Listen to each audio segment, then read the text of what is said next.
Mudança de rota no Vasco da Gama.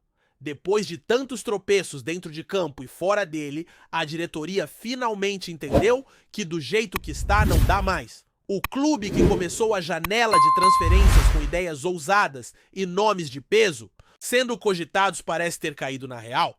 Agora o foco é outro: encontrar jogadores mais acessíveis, menos badalados, mas que ainda possam resolver em campo. E olha, essa mudança veio em meio ao turbilhão de críticas que só aumentam a cada semana, principalmente após a eliminação humilhante na Sul-Americana. A torcida tá cansada, tá machucada e com razão.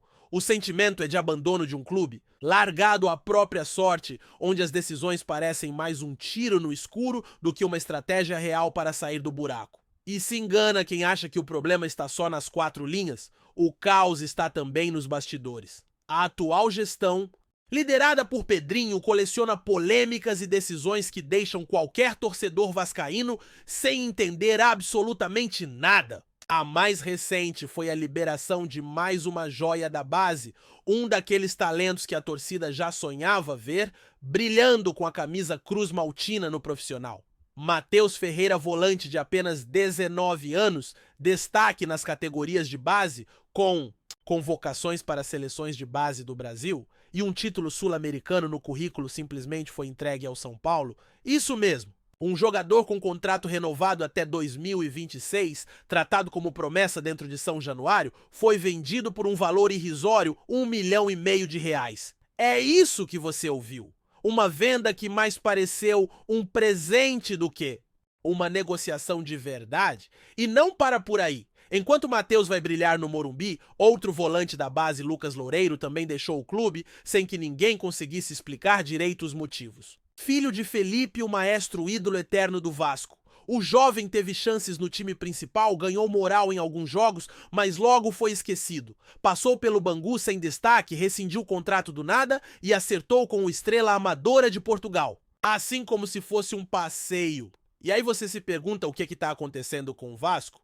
Como é que um clube com tanta tradição, com uma torcida tão apaixonada, está sendo administrado dessa forma? Parece que cada semana vem com uma surpresa nova e quase sempre é negativa. Agora vamos voltar um pouco no tempo para a fatídica terça-feira em que o Vasco entrou em campo pela Sul-Americana e fez história, mas do jeito errado. Pela primeira vez o clube levou uma goleada de 4-0 em uma competição continental. E não foi só isso. Aquela partida registrou o maior número de finalizações sofridas por um time brasileiro na história da Sul-Americana, 33. Foi também a partida com menor posse de bola de um time brasileiro na competição, apenas 24%.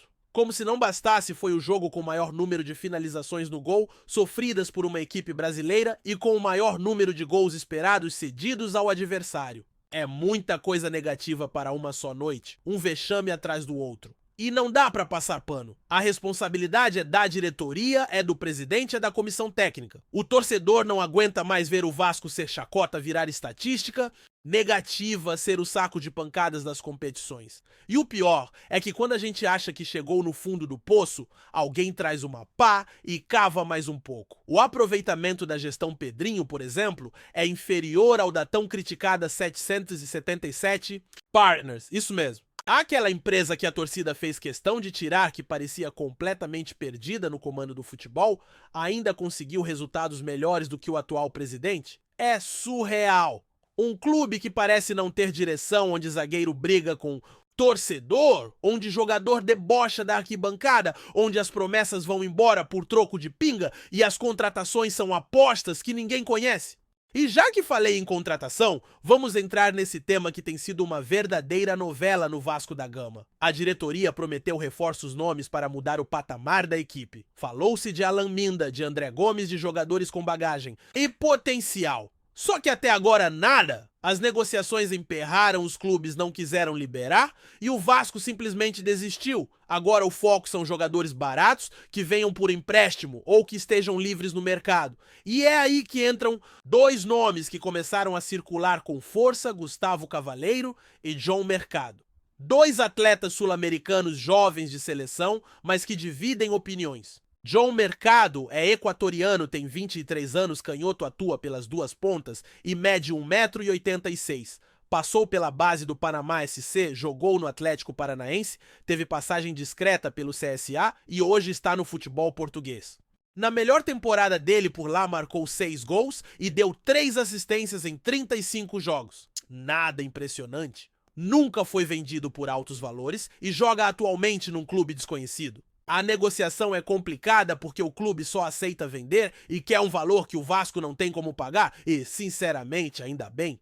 Porque depois de tentar nomes como Alan Minda e André Gomes partir para John Mercado, é brincar com a cara do torcedor. O outro nome é Gustavo Cavaleiro. Paraguaio também com 23 anos, destro, atacante de 1,78 m, que pode jogar tanto como centroavante quanto como ponta. Vem de uma boa temporada com 10 gols e uma assistência em 24 jogos pelo Nacional do Paraguai. Hoje defende a seleção paraguaia e tem características que agradam ao técnico Fernando Diniz. Velocidade, versatilidade e intensidade no ataque. A diretoria analisa a possibilidade de fazer uma proposta. O valor R$400 mil pelo empréstimo, com passe fixado em 2.200.000. É pouco para o futebol europeu, mas para o Vasco nesse momento parece muito. O clube está quebrado.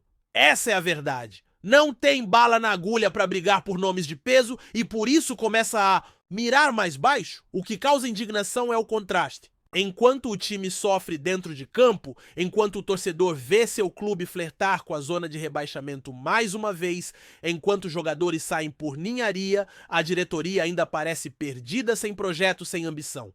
O Vasco hoje ocupa a 15ª colocação no Campeonato Brasileiro com 13 pontos. Está apenas um ponto acima do ZT4 e tem um confronto direto na próxima rodada contra o Grêmio, que tem 16 pontos e está na 12ª posição. O Vasco tem um jogo a menos por causa do adiamento da partida contra o Juventude, mas isso não pode servir como desculpa. Se quiser permanecer na elite do futebol brasileiro, vai ter que fazer o básico: vencer em casa, pontuar fora e parar de colecionar vexames. Só que até o básico parece difícil nesse momento. Os adversários diretos como São Paulo, Vitória, Juventude, Fortaleza e Sport também têm jogos complicados pela frente e o Vasco precisa se aproveitar disso. Mas para isso precisa jogar bola, precisa ter elenco, precisa de comando. E é exatamente isso que falta. A torcida tá fazendo a parte dela. Vai ao estádio, protesta quando tem que protestar, apoia quando o time precisa. Mas o torcedor não entra em campo, não fecha a contratação, não planeja elenco. Essa parte é da diretoria. E a diretoria do Vasco hoje está falhando. Enquanto isso, no meio dessa crise toda, o torcedor tenta achar alguma esperança. E essa esperança poderia estar justamente nos jogadores da base. Mas como confiar em uma diretoria que se desfaz de suas joias por valores simbólicos? Como acreditar em um projeto de longo prazo se os talentos que poderiam render esportivamente e financeiramente estão indo embora antes mesmo de ter uma sequência no time principal? A sensação é de que o Vasco está sempre começando do zero e isso desgasta, o torcedor se cansa. A cada ano é um novo projeto, uma nova gestão, uma nova esperança que morre antes mesmo de completar a primeira rodada do Brasileiro. E mesmo com todos esses problemas, o clube segue buscando alternativas no mercado, tentando encaixar peças, tentando montar um time minimamente competitivo. Mas sem dinheiro, sem organização, sem um projeto claro, isso se torna uma tarefa quase impossível. O Vasco precisa de mais do que promessas. Precisa de atitude, de planejamento, de comando, de respeito à sua história, porque do jeito que está, o risco de cair novamente para a Série B é real e não tem mais espaço para erro. A torcida já não aguenta mais tanto sofrimento e a verdade é que o Vasco, com tudo que representa, com tudo que já foi, não pode se acostumar com essa mediocridade. E o mais revoltante é que tudo isso acontece diante dos olhos da torcida, que já viu o clube conquistar o continente, levantar taças, revelar craques, lotar estádios. Hoje essa mesma torcida acompanha um Vasco que parece acéfalo, sem rumo, sem pulso firme e largado. Um Vasco onde o presidente mal aparece, onde as decisões são tomadas sem critério e, pior, sem respeito pelo sentimento do vascaíno. A gestão atual já demonstrou inúmeras vezes que não entende o tamanho do que está nas mãos. Parece que Tratam o clube como uma empresa qualquer, como se fosse possível negociar ídolos e promessas da base, como quem passa mercadoria de um lado para o outro sem prestar contas para ninguém. Mas o Vasco não é isso. O Vasco é uma paixão, uma identidade, um símbolo que representa milhões. E por isso cada erro pesa 1000 vezes mais. Quando se vende um Matheus Ferreira por R$1,5 milhão de reais, o recado está dado à base do Vasco, que deveria ser valorizada e tratada como ouro, virou vitrine de liquidação. E o torcedor sente. Sente porque vê outros clubes faturando milhões com atletas formados em casa, enquanto o Vasco, historicamente celeiro de talentos, se desfaz dos seus meninos por trocados. O São Paulo, que hoje acolhe Matheus, vai colher os frutos. E o Vasco vai ficar com o arrependimento. Isso se repete ano após ano. Nomes como Paulinho Douglas, Luiz Alan Evander Marrone foram embora sem nem deixar um legado esportivo, e a história se repete com uma frieza que dá medo. A pergunta que ecoa entre os vascaínos é quando esse ciclo vai parar. E o problema se torna ainda mais grave quando olhamos para o cenário financeiro do clube. A SAF, tão prometida como salvação, virou um pesadelo. Quando a 777 Partners assumiu a expectativa, era de estrutura de organização de investimento. Mas nada disso aconteceu. Vieram algumas contratações aleatórias, um projeto mal executado, e aos poucos o torcedor viu que estava sendo enganado mais uma vez. E aí, quando a torcida conseguiu tirar esse grupo do controle, a esperança renasceu. Mas bastaram alguns meses de gestão Pedrinho para perceber que o problema vai além. É estrutural, é de filosofia. Porque se com a 777 o futebol era desorganizado, com Pedrinho virou um laboratório de decisões erradas, e pior, com um discurso vazio de reconstrução que não se sustenta mais diante dos resultados em campo, e os números não mentem. O aproveitamento do time sob a atual gestão é inferior ao que era antes. A defesa continua falhando, o ataque não produz e os vexames se acumulam. A goleada na Sul-Americana foi só o ápice de uma sequência que já vinha se desenhando há tempos. Basta olhar o desempenho no Campeonato Brasileiro. O Vasco vive na parte de baixo da tabela, flertando com o rebaixamento dependendo do tropeço dos outros para não afundar de vez. E se não fosse a fragilidade dos adversários diretos, a situação já seria ainda pior. Equipes como Juventude, Vitória, Fortaleza e Sport também não conseguem embalar. E é isso que segura o Vasco por enquanto. Mas até quando? No fim das contas, o clube parece paralisado sem reação, e quando se mexe é para errar de novo. A chegada de reforços, por exemplo, virou um enigma. Ninguém sabe quem vem quando chega. Se vem para jogar ou só para compor elenco. Os nomes que surgem são desconhecidos da maioria da torcida e mesmo quem acompanha de perto o futebol sul-americano não vê com bons olhos. João Mercado, por exemplo, apesar de jovem e canhoto, não tem números que justifiquem tanto interesse. Jogador que passou pelo Atlético Paranaense e CSA sem destaque e que hoje joga em um clube pequeno de Portugal. Em 3 temporadas por lá, só conseguiu se destacar minimamente em uma e mesmo assim, com números modestos, 6 gols e 3 assistências. Não é exatamente o tipo de jogador que muda a cara de um time e ainda assim é tratado como alvo. Já Gustavo Cavaleiro tem números mais interessantes, é verdade? 10 gols e uma assistência em 24 partidas convocado para a seleção, paraguaia jovem, rápido, polivalente. Mas também não é um nome que muda o patamar do time, é mais uma aposta. E apostas o Vasco já cansou de fazer. O torcedor quer certezas, quer um elenco com peças confiáveis que não trema em jogos grandes, que saiba o que está fazendo dentro de campo. E hoje, isso parece um sonho distante. Além disso, as contratações quando chegam demoram a ser integradas. Falta planejamento. Falta integração entre o futebol e a direção. Thiago Mendes, por exemplo, chegou com expectativa de ser titular, de liderar o meio-campo, mas até agora não conseguiu se firmar. E isso não é culpa apenas do jogador. É do contexto, é do ambiente. O Vasco virou um clube tóxico para quem chega. Os reforços entram num cenário de pressão absurda, sem respaldo, sem uma estrutura que favoreça o desempenho. Jogador bom também precisa de ambiente. E hoje, São Januário é uma panela de pressão que explode a cada rodada. E não dá pra esquecer dos protestos. A torcida, cansada de ver o clube ser maltratado, tem ido às ruas, aos estádios, às redes sociais. zagueiros discutindo com torcedores gestos de deboche, falta de empatia. Tudo isso mostra o quanto o ambiente está desgastado. E mesmo assim a diretoria parece alheia, vive em outro mundo. A impressão que dá é que os dirigentes não entendem o que é ser Vasco. Não sentem o peso da camisa, a responsabilidade que é representar um clube com mais de um século de história. Isso talvez seja o mais doloroso, ver que quem deveria cuidar do clube, na verdade está apenas de passagem. E nesse clima de abandono, a base sofre. A base que poderia ser o caminho para reconstruir o clube é tratada como moeda de troca. A cada ano que passa, menos jogadores sobem com chances reais. Quando conseguem espaço, são vendidos rapidamente, e os que ficam acabam sem sequência. É um desperdício de talento. Um clube como o Vasco, que revelou tantos craques, não pode continuar sendo uma fábrica de jogadores para os outros. Precisa aprender a valorizar o que tem em casa. Precisa parar de abrir mão tão fácil de quem pode dar retorno técnico e financeiro. E a cobrança é justa. O torcedor não quer milagres. O torcedor sabe das dificuldades, entende que o clube está passando por um processo complicado, que a herança de gestões passadas é pesada.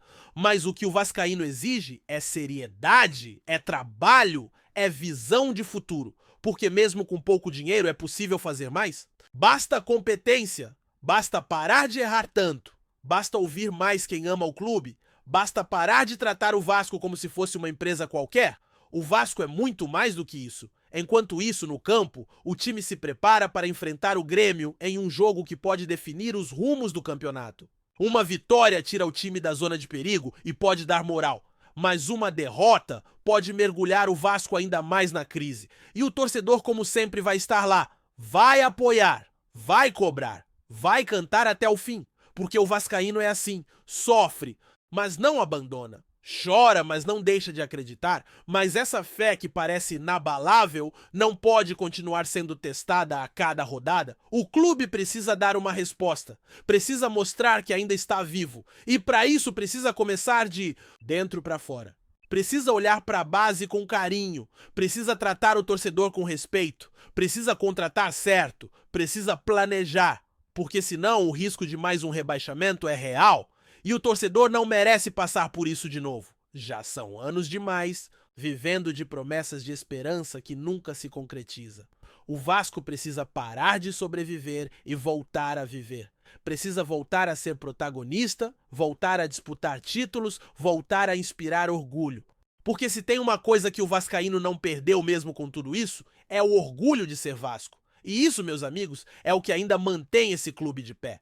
Antes de continuarmos, já te convidamos para se inscrever no canal Colina News e deixar seu like assim. Você fica por dentro de todas as novidades do Vascão de forma exclusiva? Bora continuar! Uma movimentação surpreendente pode estar prestes a sacudir os bastidores do futebol carioca. Segundo burburinhos que começaram a circular nos corredores de São Januário e nas redes sociais nos últimos dias, o Vasco da Gama estaria muito próximo de anunciar a contratação de Pedro, atacante do arquirrival Flamengo. A possível transação, ainda não confirmada oficialmente por nenhuma das partes, ganhou força após informações de que o jogador estaria insatisfeito com a diretoria rubro-negra. Fontes próximas ao clube da Gávea afirmam que o clima entre Pedro e a cúpula flamenguista azedou de vez nas últimas semanas. O motivo seria uma série de desentendimentos relacionados à sua utilização em campo, à concorrência por posição e a questões contratuais que vinham se arrastando nos bastidores. Embora ainda vista como improvável por muitos, a possibilidade do centroavante trocar a camisa vermelha e preta pela Cruz de Malta